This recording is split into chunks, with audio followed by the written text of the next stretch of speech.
My name is Cyber Angel, and I'm doing another iRant. This time about Heroes of the Storm. It recently came out that Heroes of the Storm, a free-to-play MOBA game made by Activision Blizzard, has gone into maintenance mode.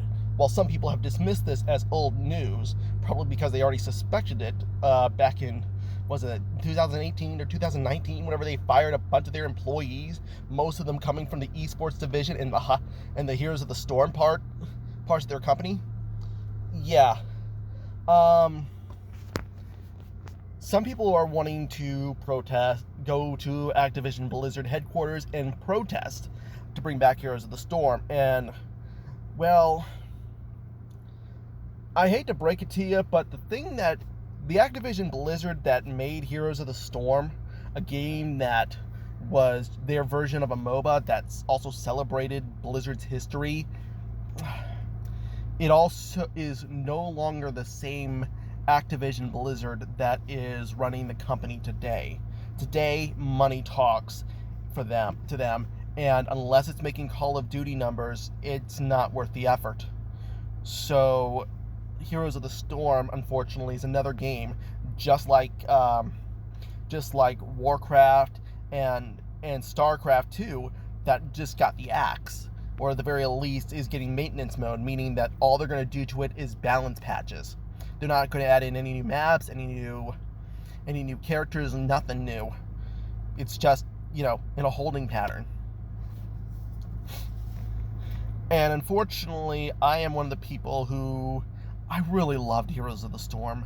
I love the fact that it focused more on team fights, on map objectives than it did, and also on working as a team, succeeding or failing as a team. Not to mention the fact that you could build a talent, the fact that you didn't build using items, you built using a talent tree.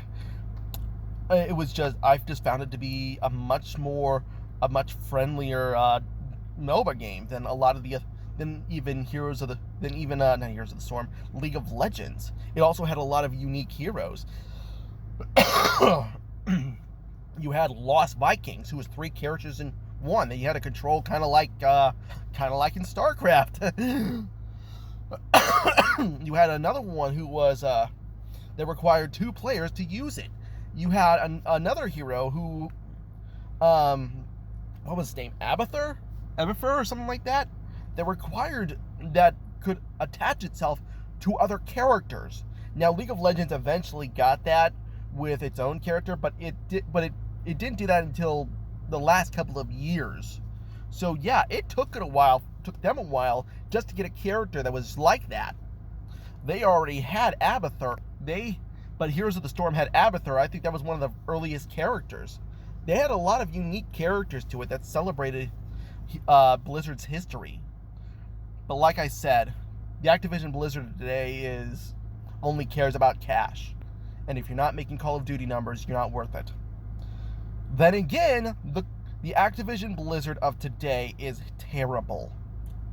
Let us not forget everything that came out from 2019 until today. Between their egregious money-making practices, to the point that in one of their Call of Duty games you can watch other players open loot boxes, which, in order to entice you. You see this? You see all the cool stuff they're getting? Don't you want it? Give us money!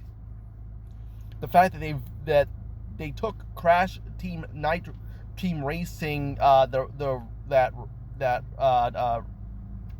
remix. What is it called? Remaster? No. I forgot what it was, but the Crash Team Racing, they had that.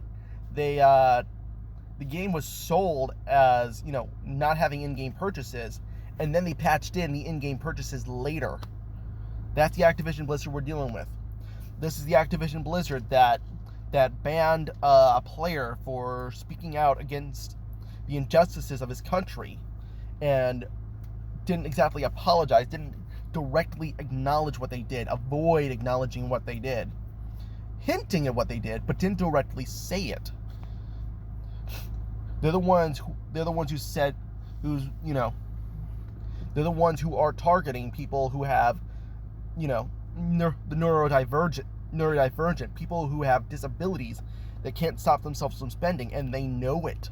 That's how Diablo Immortal, despite being such a terrible game, is making so much money. There's also the fact that, them pretty much killing off Heroes of the Storm. I think they're going to replace Overwatch with Overwatch 2, make you buy it again.